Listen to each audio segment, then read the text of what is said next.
Bawat buwan pagdating ng sahod ko, kakaunti na lang ang natitira.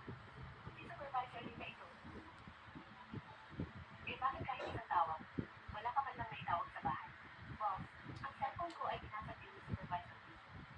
Wala akong pera para ipaayos. Nanghiram din ako ng cellphone sa mga katrabaho ko para tawagan ang bahay. Pero hindi ako makatawag sa telepono sa bahay. Ang supervisor na ito. Supervisor din, ngayon din. Pumunta ka agad sa opisina. Ngayon na.